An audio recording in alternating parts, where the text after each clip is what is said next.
আজ যে বিষয়টা আলোচনা করতে চলেছি সেটা হলো বর্তমানে সন্তান বাড়িতে কথা বলার সময় এমন কিছু শব্দ ব্যবহার করছে যেটা শোনার যোগ্য না।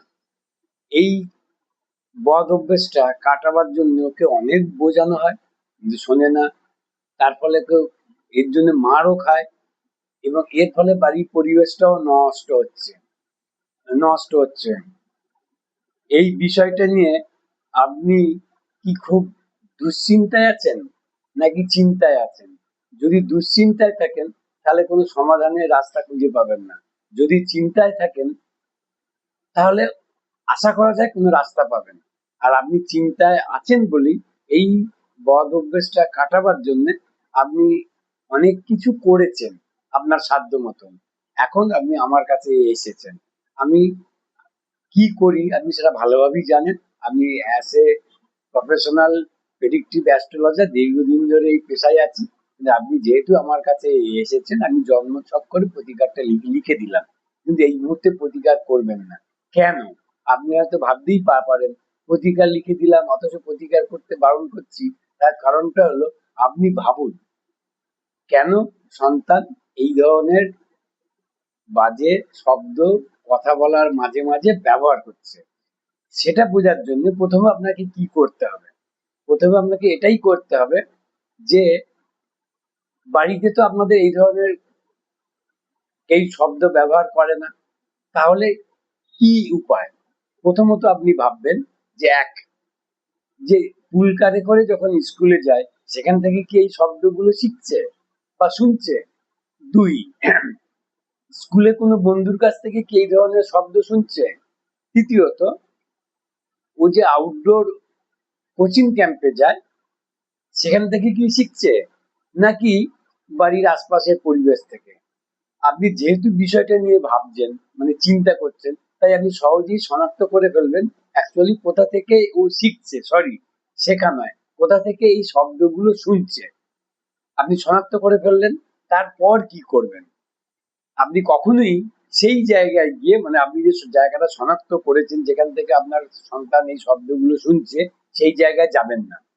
অর্থাৎ সেখানে গিয়ে আপনি কোনো রকম অভিযোগ করবেন না। তাহলে কি করে করবেন? আপনি নিশ্চয়ই জানেন মহাভারতে গান্ধারীর ১০১টি সন্তান ছিল এবং বর্তমানে এমন অনেক বাড়ি আছে যেখানে ৮-১০টা ভাই বোন আছে। সেই সমস্ত মায়েরা তাদের সন্তানকে কিভাবে কন্ট্রোল করে, কিভাবে পরিচালনা করে সেটা আগে আপনাকে ভাবতে হবে। ভাবার পর আপনি ধীর স্থির হয়ে ভাবুন যে কি করা উচিত। আপনি কিছুদিন ব্যাপারটাকে খুব নর্মালাইজ করার চেষ্টা করবেন। কিভাবে?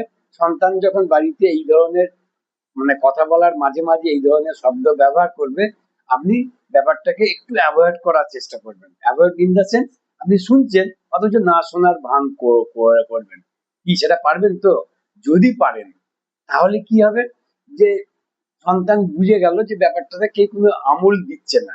আপনি ভুলেও মারধর করবেন না, বকাঝকাও করবেন না, খুব নর্মাল বিহেভ করবেন। এইরকম নর্মাল বিহেভ কয়েকদিন করার পর সন্তানের ছুটির দিন দেখে আপনি যখন একটু নিজেকে ফ্রি মনে করবেন সেই সময় সন্তানের পাশে বসুন।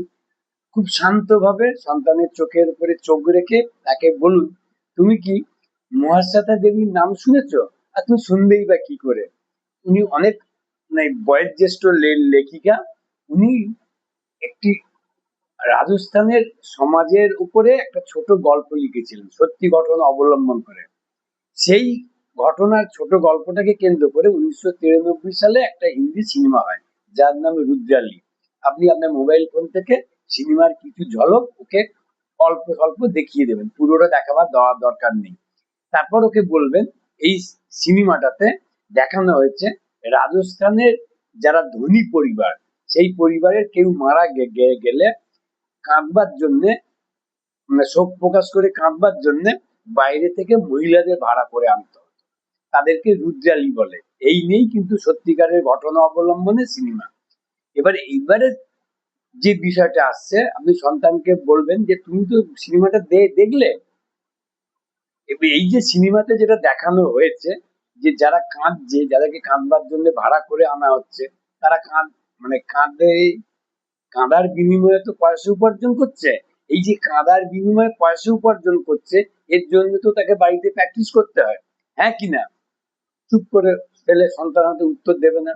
এই যে প্র্যাকটিস করছে, তারপরেই তো ভালো কাঁদছে, তাই তো তাকে ডাকে বিভিন্ন আরস্থানের বিভিন্ন পরিবার থেকে তাদেরকে ডাকা হয়। এবারে তুমি বলো, তোমার যে সাবজেক্ট আছে, তুমি যে ক্লাসে পড়ছো, সেই ক্লাসের যে সমস্ত সাবজেক্ট গুলো আছে, সেই সাবজেক্ট গুলো পড়াবার জন্য তোমার তো একটি নির্দিষ্ট টিচার রাখা আছে।